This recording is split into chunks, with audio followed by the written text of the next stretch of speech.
So, ladies and gentlemen, after taking some time to experiment with a lot of different characters and a lot of different holograms, I think it's time for us to make a bit of a tier list when it comes to who's actually the best at soloing certain types of content. And by certain types of content, I mean, of course, these bosses with only one character. And of course, we're gonna have to factor in things like attribute resistance. For example, you're not gonna want to use ice characters against, you know, the guy that's Glacio, or Havoc characters against Hikari. This is gonna be a bit more of like a holistic tier list that looks at all of the holograms as a whole and all the characters on the roster as a whole, and kind of just places them based off their relative strengths. And so Wuthering Waves is a bit of a nuanced game because there are a ton of characters that kind of need another character on their team to perform at their full potential.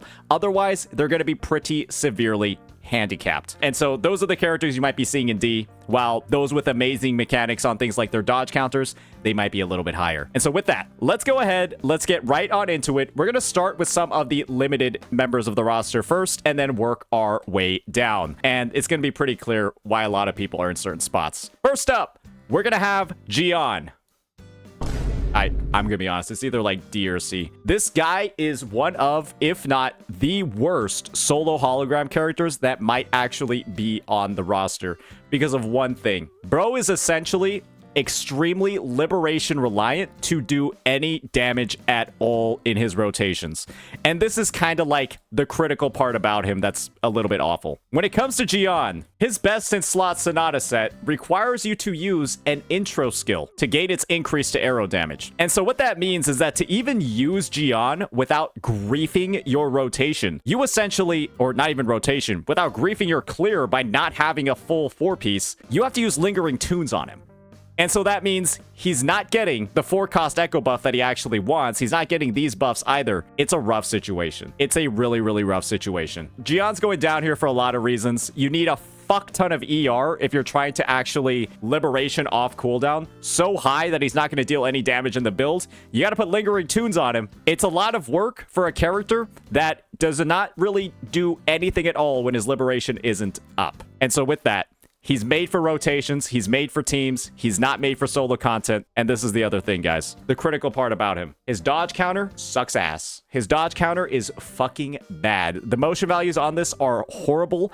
It's awful. It does basically nothing. And the best part about this is that he can't really even dodge counter during his liberation because there's a lot of visual clutter as well, and his invulnerability during a liberation attack after a dodge counter, well, it doesn't last as long either. So that's going to be that. That's why he's going to go into the D tier. Next up, we got Yinlin. Holy moly. Yeah, this character is completely cooked in solos. This character is completely fucking cooked in solos. Because guess what, guys? When you use this ability by Yinlin, this Forte Circuit ability, this is the Chameleon Cypher part, right? Where she kind of like sits on Zap String, goes all like this, and then like the lightning comes down. That has such an incredibly long cast animation. You can't actually dodge while you're using it. And if you get hit, well, you're probably going to die in most of the content. And for her to do any of her damage, she needs to actually use this. And this is the other thing, guys. Yinlin does no damage with her basic attacks. And your basic attacks are actually the main thing that you're going to be using in your solo clear. It's the main thing you're going to be using in your solo clear. And then the second cast of her resonance skill, which is, you know, it has a pretty short cooldown. She'll be using it quite frequently. That has a crazy ass animation as well. Yinlin can use ultimate to cancel it. True. But guess what?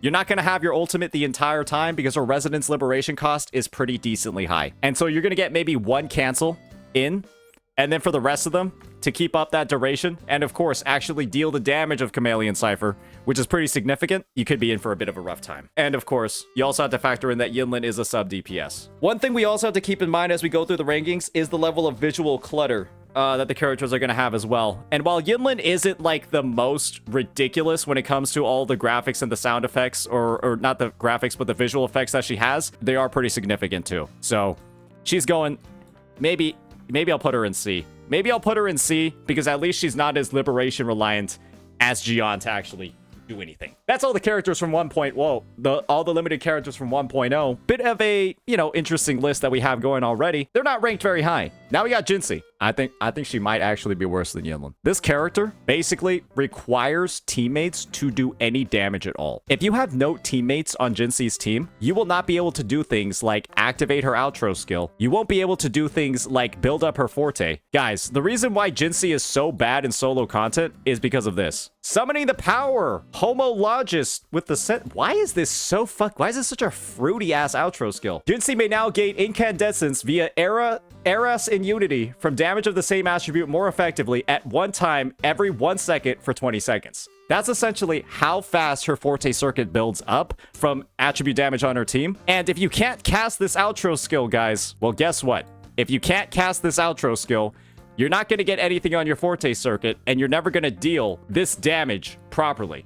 You're never going to be able to actually deal her damage properly. Her dodge counter in the air also has a pretty long animation in that you'll dodge and then she'll basically do her enhanced state resonance skill every single time she dodges, and it opens you up to a lot of attacks, and it doesn't look it's just not very good for content like that. So Jinhsi, even though she is an amazing pick in nuking teams where you have a full 3 people, not really good in solos. There's a reason why you don't see any solo content on YouTube with Jinhsi. There might be 1 or 2 people doing it, but there's not a lot. It's not looking good for the limited characters so far.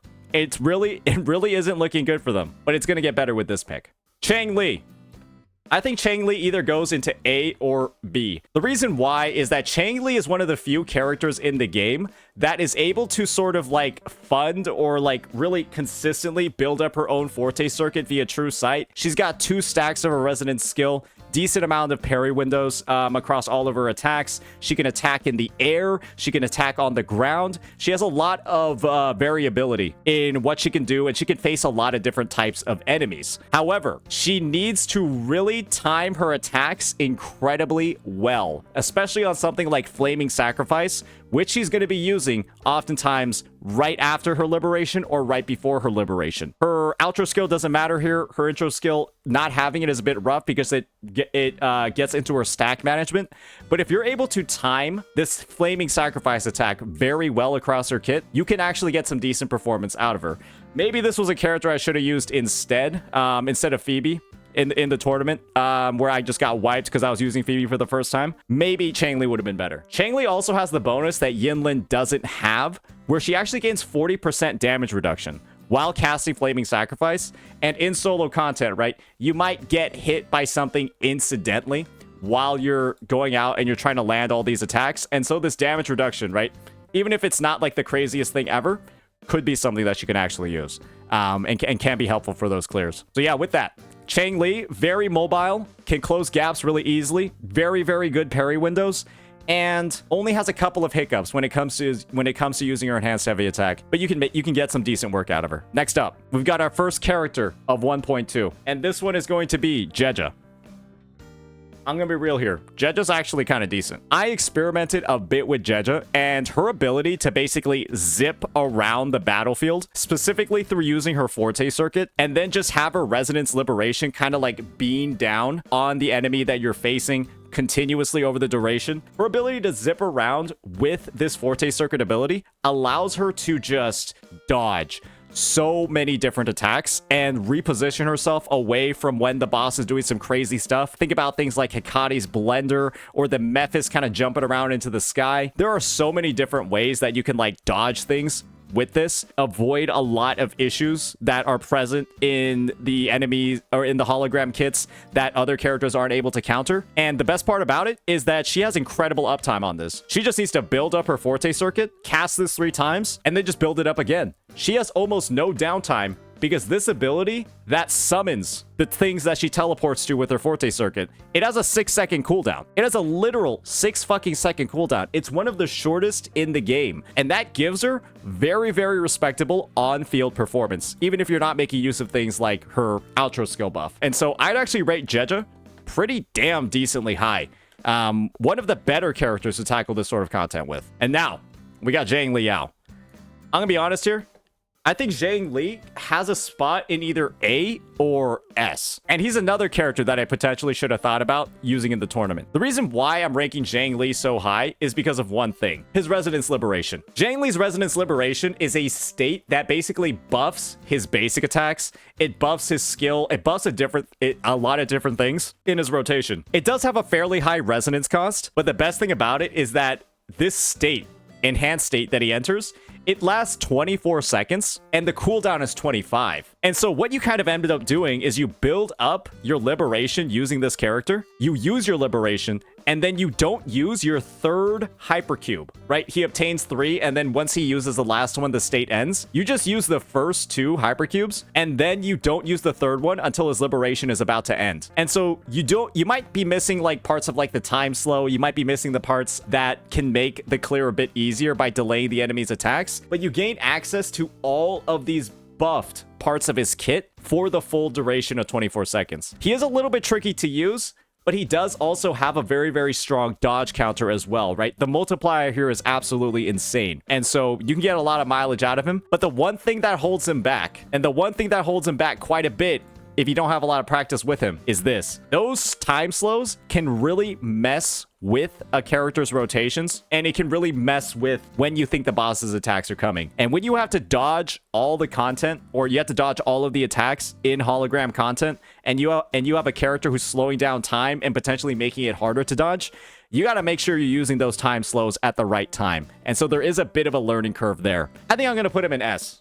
I think I'm going to put him in S for that one, just taking into account all of those different strengths. So we got Xiangli going. Now let's move on to Shorekeeper. Yeah, okay, you're just griefing if you... Yeah, this is solo content. If you're using Shorekeeper in solo content, there's probably something wrong with you. The main reason why Shorekeeper just doesn't work at all in this type of content is pretty simple. This all scales off of attack. Everything in her kit that isn't her healing or the damage from discernment on her intro skill, it scales off of attack. And so you can build your Shorekeeper as a DPS, but she doesn't have anything in her skill tree that actually aligns to it. And she doesn't actually have anything here that's going to help the team at all. You're going to have a Stellar Realm that's at level 0, so all it's doing is providing healing, because you can't use the intro skills that you need to even get it into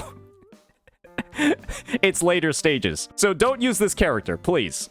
You're just griefing at that point. Maybe you could do it for like fun, challenging content. All you're really doing is using her normal attacks and her Forte circuit, and that's it. They all scale off of attack, and they kind of don't do any damage at all. So she's going at the bottom. Camellya.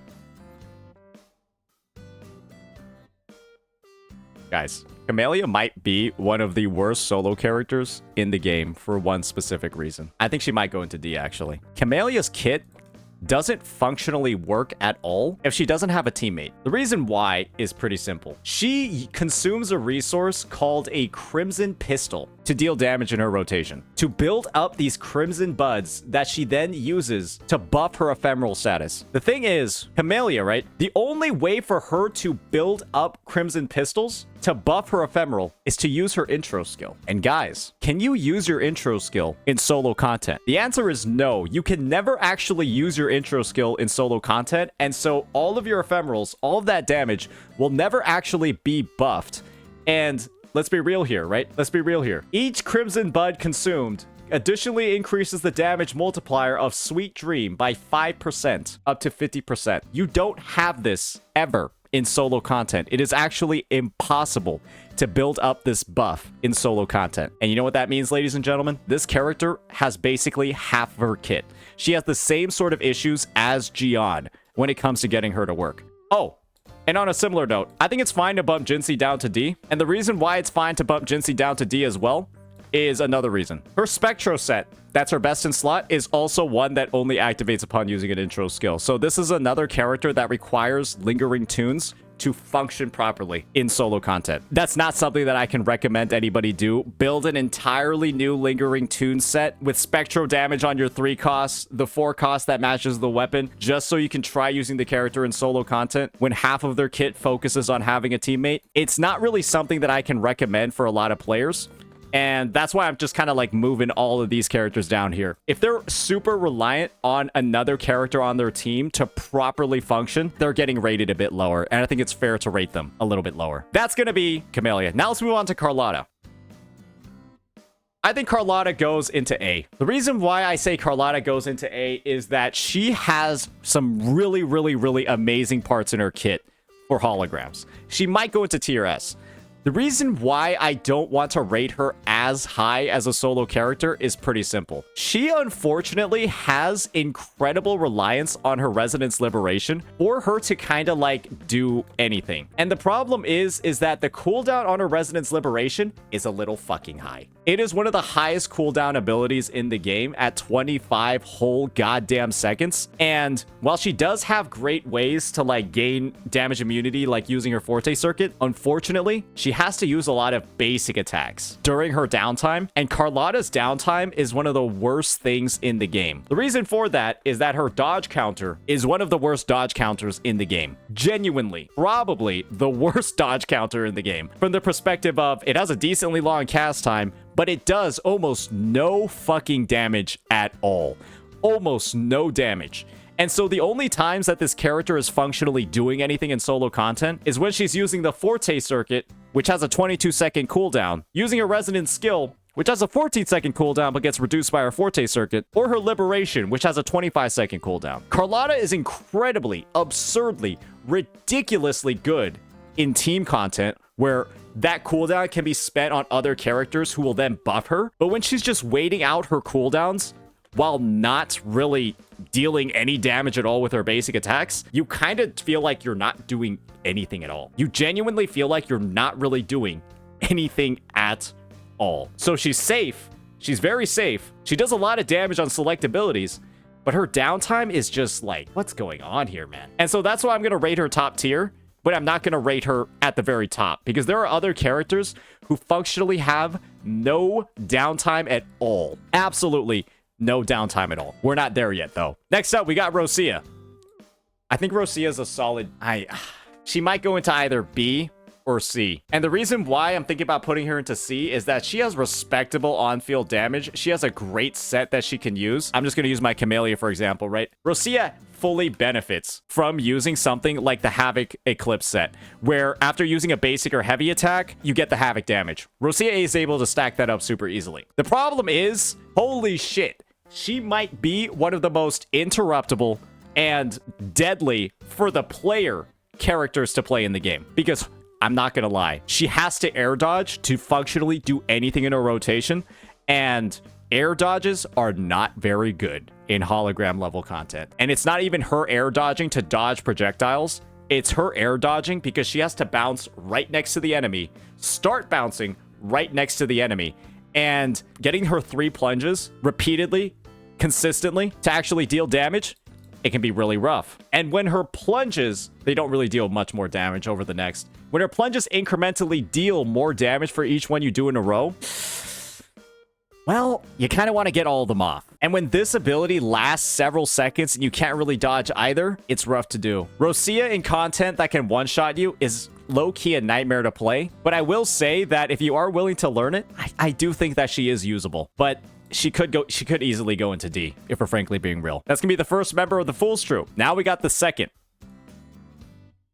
Brant might be one of the best hologram characters in the game. I think he might actually be the best solo hologram character in the game. The reason why is that Brant, unlike many of the characters that we're seeing down here, Brant has no downtime at all. As we all saw with Carlotta, her Forte Circuit has a cooldown of 22 seconds. A cooldown of 22 seconds. She can't use that ability again. Brant, on his Forte Circuit, that deals a fuck ton of damage, 1.3k at max level, and a shield duration of 30 seconds. He heals himself, he sustains himself, he shields himself from one-shots. This ability that shields, this ability that deals this much damage, it has no cooldown. He can use this anytime his Forte Circuit is full. And the only thing he has to watch out for is his absurdly long cast time on actually using the ability. His Resonance skill has a 4-second cooldown, so he's constantly able to battery himself. He's focused, right, on having a fuck ton of ER in his build, and so his Resonance Liberation has almost permanent uptime. You land one Forte circuit, which you can do by easily building up his Bravo.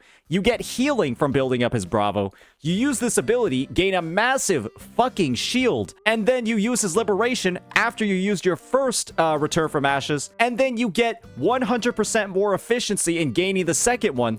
You gain a massive buff to your attack, and with the resonance cost of only 175, and, you know, considering the fact that your Brant's likely going to have over 250 ER, there's basically permanent uptime on the ability. You will always have it up on cooldown, and you don't have to do any weird builds. The only thing is that, well, Brant has to do all of his attacks in the air, and while you do have to master his moveset, understand how all of his different attack chains in the air are going to move him from spot to spot, you can dodge with those air attacks. You can dodge with those air attacks and essentially deal damage while evading the enemy at the same time. And there aren't a lot of characters that can do that. The only problem is that if you do have to dodge, air dodges are incredibly fucking difficult. They don't feel that rewarding compared to dodging on the ground, and your invulnerability frames from dodging in the air are almost actually non-existent. And so while he has all these tools to sustain himself, no downtime on his damage, he's very dangerous to play, ironically, despite having a shield and despite having healing. He is one of the more dangerous characters to play. You're gonna get hit a lot practicing with him, but once you do, he has, in my opinion, probably some of the fastest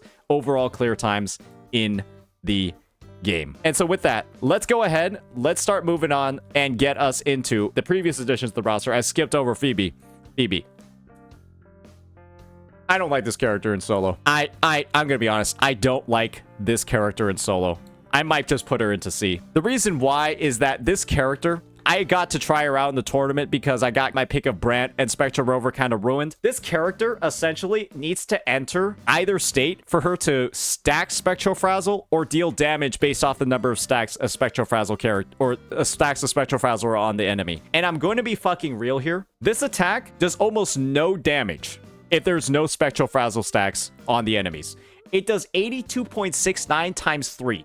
That's about 250% motion value that you use 4 times. That's maybe 1,000 over the course of like 10 seconds.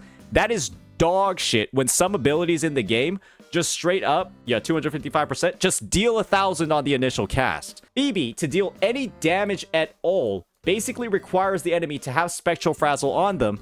And then those heavy attacks that I just talked about, they gain a 256% damage amplification. Or if you're in the other state that applies Frazzle, you apply 5 stacks. The unfortunate thing is that the character can't do both at the same time. And so if you want to functionally do anything in a rotation, you kind of have to swap between the two states. And swapping between the two states is definitely doable, but it feels clunky as shit. It feels clunky as shit relative to simply going ahead, slotting her on a team with somebody like SRover, and then having them just apply all the Frazzle stacks for you. And you never even have to go anything beyond the Absolution state. You can just keep up your DPS the entire time. But the fact that this character has to constantly swap, she has a pretty decent animation time on the swap. You can accidentally teleport to her Ring of Mirrors instead of entering Confession, because to enter Confession state, you have to press your skill button. There are just a lot of things that make this character feel like absolute doo-doo water to play in this type of content. And the worst part about all of it is that, well, her dodge counter does no fucking damage. This is a level 10 dodge counter, and the motion value is about 160. The motion value is about 160, maybe 168, maybe 170. Do you want to know what other characters have as the motion value on their dodge counter? Let me just show you. A level 1 Chixia has more dodge counter damage scaling. Level 1 basic attack Chixia has more dodge counter scaling than Phoebe's level 10. Let that sink in for a second. You're seeing 171.00 here on Chixia's dodge counter at level 1, and Phoebe's at level 10 is 21.58 times 8. They're functionally the same, and the second Chixia gets 1 level, it's better. It's literally better. That's what I mean. That is the difference here, and that's why this character kinda is dog shit solo. Because you gotta dodge a lot, you gotta dodge counter a lot in this sort of content, and her dodge counters functionally do not do anything. Her basic attacks kind of don't really do anything either. Her heavy attacks in her Forte circuit, that's where all the juice is, and it's really annoying to get the buff uptime on those. So yeah, That's why Phoebe's going to go into C, maybe B for me. The fact that she can alternate between Confession and Absolution, I'll put her into B for that one. Because she can have uptime on her damage, but boy, oh boy, her downtime is way worse than Carlotta's. 1,000 times worse than Carlotta's. Let's be real here. That's gonna be all the different limited characters. I think this is a pretty comprehensive, I think this is a pretty fair list. I don't think that I'm misjudging or overestimating the strengths of anybody too crazy here. I think this is a fair one to go off of. So let's start looking at some of the other 5-star units in this game. And I'm going to start off with SRover. Boy, oh boy, this character is absolutely fucking correct. And the reason why they're cracked, ladies and gentlemen, I'm putting them in S, is because A, their dodge counter actually deals a decent amount of damage. You're seeing this 195.34. You're like, oh, wow, Saint, that's not really that high.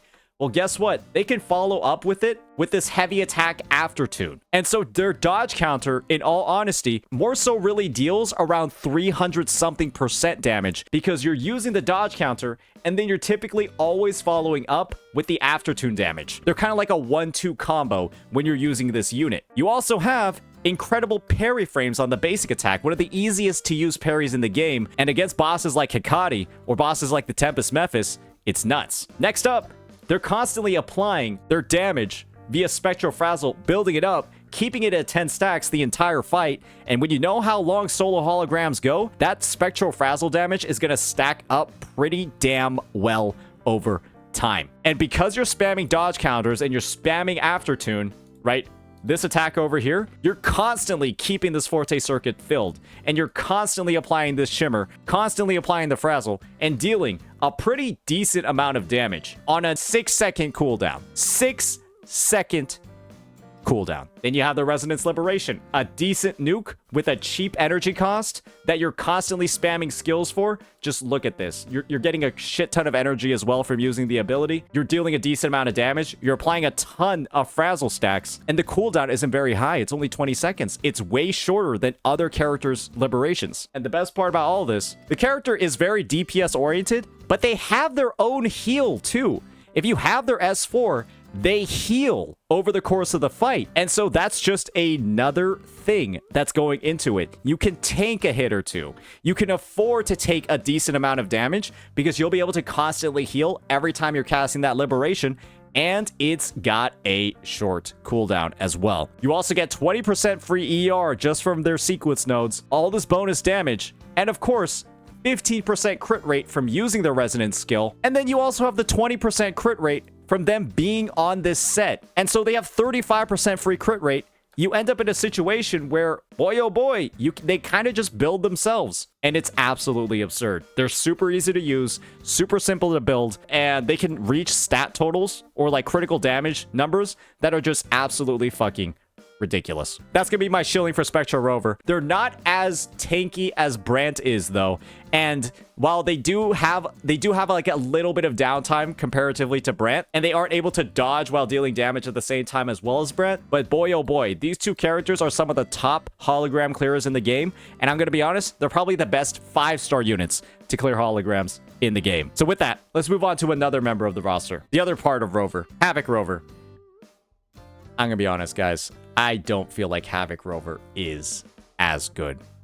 1000% not as good. Maybe in B, potentially lower. The reason that HRover just has some issues is that, well, for HRover to actually deal any damage across their rotations, you need to enter their Forte circuit. They use Devastation, they gain Dark Surge, they're super buffed up and ready to go fuck up some shit. Building up this Umbra without an intro skill, like we're seeing over here, takes so long. It's ridiculous. This ability, 12-second cooldown. It's how you build up the Forte circuit. And if you're using just basic attacks, like the normal attack Toon Slayer to build it up, boy oh boy, that takes fucking forever. Not having this intro skill, there's a reason why there's a battery on it. Not having this intro skill ready to battery your Forte circuit makes HRover one of the worst solo characters in the game. He has really, really, really low uptime, and it just doesn't feel that good. Not one of the worst, not one of the best. He's still decent, though, because you can still spam his dodge counters, and when it comes to HRover's dodge counters, they're okay, but they're not very good. We all saw what Xixia's level 1 one was. 171. This one's like 131.3. So we rated HRover. We rated SRover. Now let's start getting into some of these standard 5-star units. Verina's going down here. If you think that you're soloing any content in the game with Verina, you are kind of just on crack. You are kind of just on crack. The character is basically as bad as Shorekeeper in this type of content. You're doing no damage with her. You might not actually even be able to clear because her motion values are so low. I don't recommend it. Encore. Encore's actually going to go into A. And the reason why Encore is going to go into A is because she is a little bit similar to Xiangli Yao, albeit with less uptime. She has a dodge counter that's buffed in her Resonance Liberation. She has pretty consistent uptime on her Liberation because it's got not that high of an energy cost, and its cooldown is only 16 seconds. Her dodge counter actually does a pretty decent amount of damage, and so it's great in holograms, and she, of course, right, has her Resonance skill buffed as well, and all of these other buffs to her regular basic attacks. Her Forte circuit, unfortunately, basically doesn't exist in this type of content, but you don't really need it to, because her baseline Resonance skill is great, her buffed one is great as well, and even when it comes to her basic normal attacks, at level 6, this almost has a 200% motion value. It's solid. It has a 200% motion value, and it's still pretty damn good. So she has good dodge counters in her Liberation, and she's got good dodge counters in her regular attacks as well. And so the character kind of has a pretty complete kit to go about it. And you just pretend her Forte circuit does not exist. It's quite hard because since her skill can't be canceled. Can't you just dodge? Let me test that out real fast. But yeah, this one. Yeah, no, her Resonance skill is really good. Her Forte. Oh, yeah, never use her Forte in solo content. So yeah, that's going to be where Encore is. I think that she's actually one of the top characters that you can potentially use, if I'm frankly being honest. Just never use her Forte, or again, you're griefing. Calcharo. You're cooked. You're cooked. You're cooked using this character. He will just die every single time you put him on the battlefield. Because for this character to deal any damage at all and not just whittle the enemy down spamming normal attacks, Calcharo needs to use this ability called Death Messenger. This is where all of his damage is. And this has one of the most absurdly long cast times in the game. And so his dodge counter damage can be comparable, but the thing is, Encore can weave in things like her skill. Calcharo can also try to weave in things like his skill. His dodge counters actually have better scaling than I thought. Yeah, this is like maybe 240. Honestly, looking at that dodge counter damage, I'm actually going to bump him up to probably B. When you play this character in holograms, like how Encore doesn't use her Forte circuit, do not use yours with Calcharo. And what that means is don't basic attack when your Forte circuit is full, or you're gonna end up flying into the air and you're gonna have to immediately dodge in the air if you're not trying to get one shot. And so what that means is he's really, really hard to play. You're spamming his dodge counters both in his Liberation state and his regular state to deal all of your damage. And you don't have access to many parts of your kit unless you're trying to basically grief your run. And so think about it this way. Pretend this ability doesn't exist. Use this ability, his Resonance skill, use his dodge counters, and then his normal attack chains, and do not try to build up too much of his Forte circuit. Abuse those dodge counters while he is in his Resonance Liberation state, and then just move forward from there. Just move forward from there. So we got that going. Calcharo's going to go into B. He's actually, looking at the DPS characters that we have, he's rated higher than a fair number of them. Jianxin, you're probably, I mean, she has some benefits because she has a shield. She has built-in healing, but holy fuck. For her to basically access the full strength of her shield that you're seeing here, this character needs to charge up for around 6 seconds on the battlefield. She has 100% damage reduction with the turtle, but that means that you're soloing content with her using a support set. This ability, while charging, her damage taken is reduced by 50%. You can stack this with the Bellborn Geochalone Echo that gives you a 50% damage reduction shield and effectively gain 100% DR on her. The only issue is, well, she's not going to be dealing any fucking damage if she's on Moonlit Clouds or Rejuvenating Glow. And that can be a bit of an issue in content where you're solo. And so because of that, ladies and gentlemen, she's going to go kind of at the bottom. You either don't do the whole Bellborn thing and you end up just sitting there charging for 6 seconds, dealing no damage and losing your shield because you're taking damage, or you stay on it the entire time, run the healer set and the Geochalone, and then kind of don't end up doing damage either. The other parts that are a little bit nasty about her is the fact that her Liberation is one of the most useless fucking abilities possible in holograms, because it has a crazy high resonance cost, decently low cooldown, but its main focus is CC, which doesn't work in holograms. It's completely pointless. But she does have a pretty interesting parry mechanic. She can block abilities that typically can't be blocked.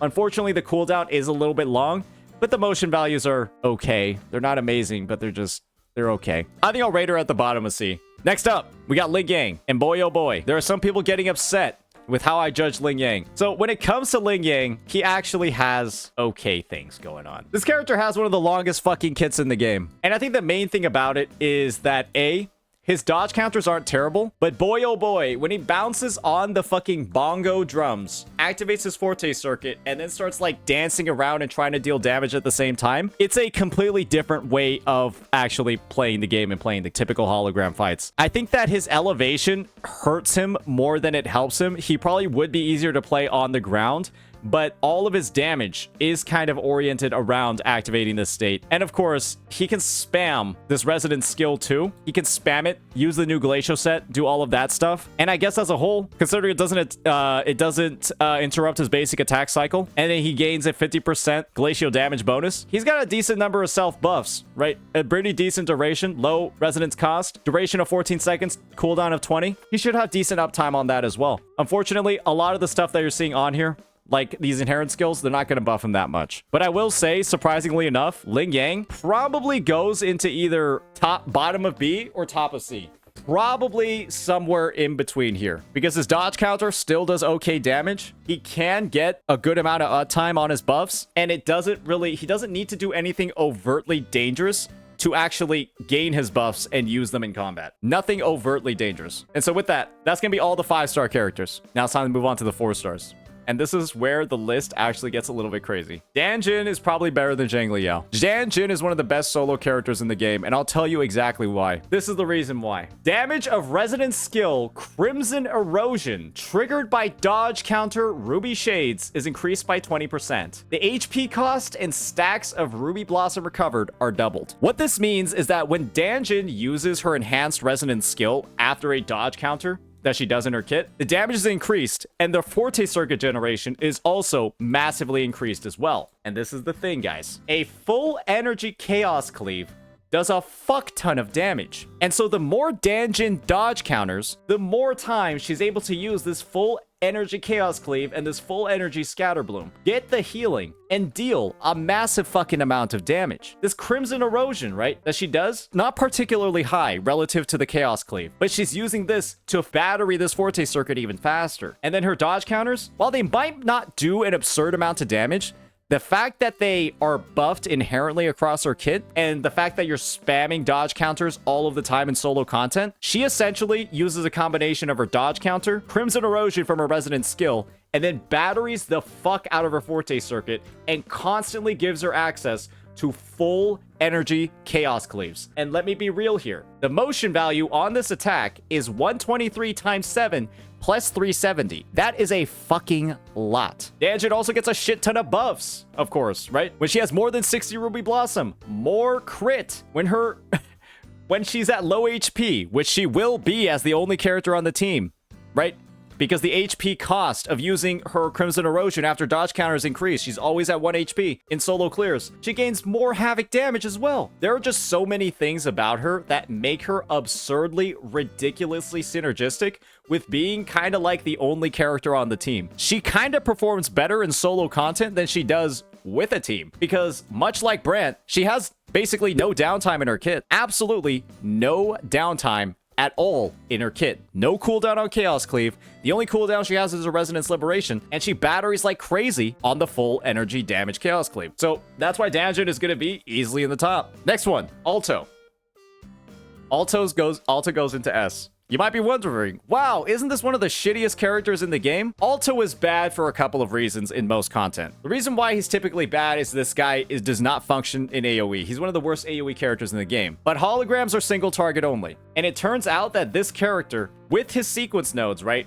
One that basically goes ahead and doubles the damage of his mid-air attack and his basic attacks when he shoots them through the mist. His sequence node that reduces the cooldown of his resonant skill that summons mist. And of course, his taunt that will basically distract a boss and let you just wail on it for free the entire time. He is one of the quote-unquote easier arrow damage characters to play, or one of the easiest solo characters to play, as long as you're willing to pick up initially what he is capable of. And so Aalto actually gets a lot. He gets free crit rate too. Don't use the heavy attack part of his S6. It functionally doesn't exist. Don't ever use this guy's heavy attacks. His dodge counters aren't that great. At level 9, it's 199.11. But his air attacks, right? That 55.47, you spam these. Right, I'll show you typically what an Aalto might end up doing. Oh, we got the whole Black Shores lineup over here. He'll simply use his resonant skill, and with enough sequence nodes, just start raining down.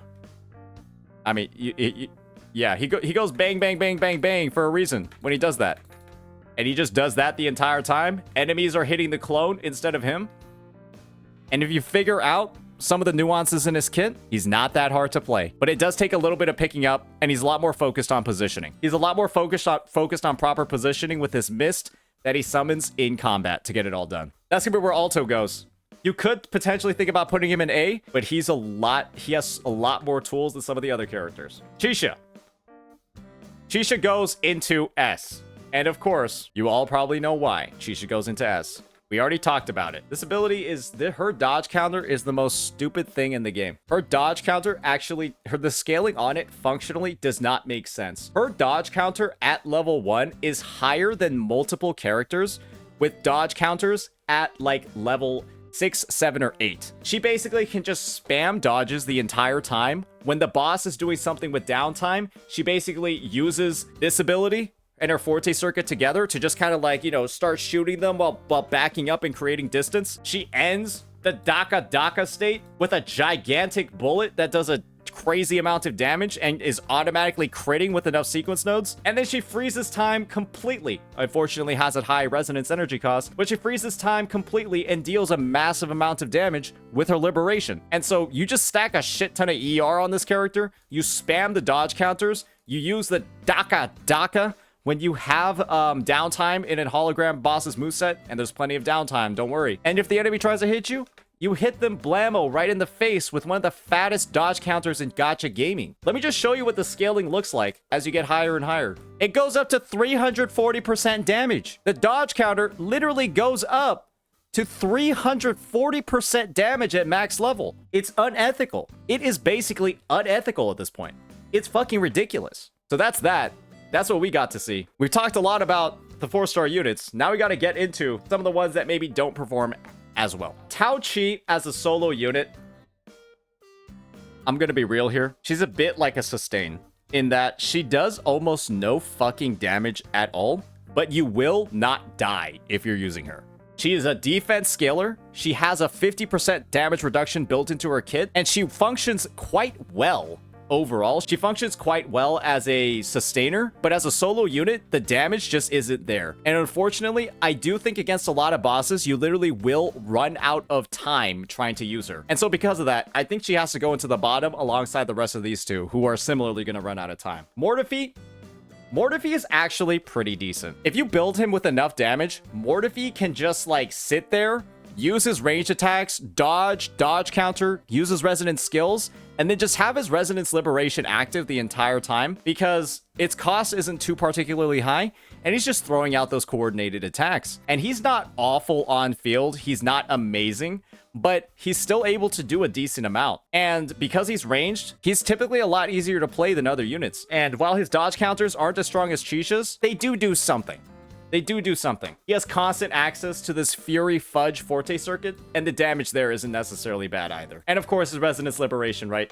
Especially as you get more sequence nodes, and you get the duration, right? Extend by 7 seconds. The uptime on his damage can get pretty ridiculously high. So that's going to be where Mortefi is. He could potentially belong in B, but I would just say his range alone, you're noticing a lot of pistol characters are at the front of the list. Range is a very, very powerful thing in holograms. Range is an extremely powerful thing in holograms. Yuanwu, don't even try. The character functionally does not actually deal damage. He has shields, he has sustain, he has interruption resistance, but holy shit, The damage just is not there for this unit. I'm going to put these characters into here. That's just going to be the trash tier list. Like, just don't use. A complete waste of your time. If you're using these in solo content, you don't respect your time as a player. Baizhi. She's a healer. She's a healer. Just play somebody else. Sanhua. I'm going to be real. I don't think Sanhua's very good. You could say that Sanhua's decent as a solo, but how are you using your detonation without getting smacked in the fucking face? Sanhua's cool. Sanhua's one of the best teammates in the game, but like, just think about it this way. Sanhua's main damage is going to be her going in and then using this detonation. How are you going to get that off consistently? And the other thing is, if the boss ever moves around, guess what, bucko? These are stationary. And she has to touch the ice for it to blow up as well. It's just actually dealing damage with her can be an absolute fucking pain. A legitimate fucking pain.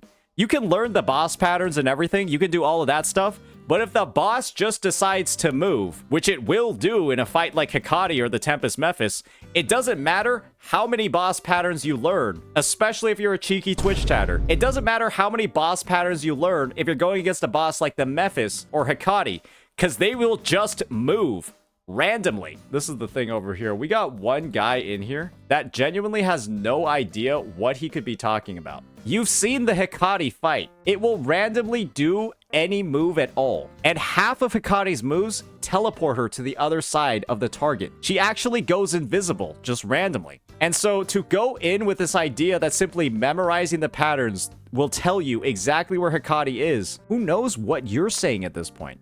This is just a clueless moment over here. Sanhua's definitely going to be more useful against bosses that aren't as mobile, but boy oh boy, half of the holograms in the game have insane unpredictability, randomized movesets, and of course, teleportation.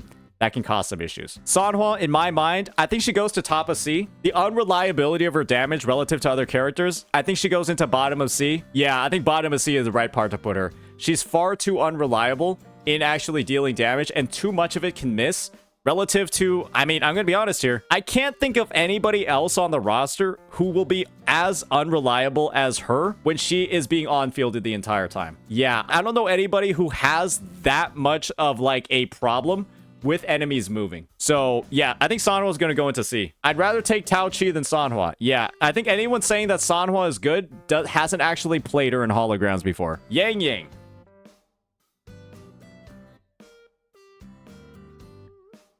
I think Yangyang goes into C. Actually, Yangyang might go into B. Yangyang basically has damage that is focused entirely around her Forte circuit, and she can constantly build it up. She is similar to Brant in a sense where she has no downtime on this ability. And unfortunately, while it doesn't deal that much damage, not having downtime makes it somewhat decent. And I don't think she's very easily hittable while she's actually using it. But unfortunately, her motion values, they aren't that amazing. They're okay. Her dodge counter is particularly bad. And her liberation, it's okay, it's decent. And the cooldown is low, 16 seconds with a 100 resonance cost. She can use it pretty consistently. The best part about this, and something that people don't really notice, especially until they do solos, she regains stamina. She regains stamina after using this attack that has no cooldown. And stamina is something that is very, very, very important in holograms. Very, very, very important with holograms. So that's something to keep in mind. That's actually a reason for me to bump down Aalto. Aalto's heavy attack while in the air, I think we were just using it. Just look at the stamina reduction.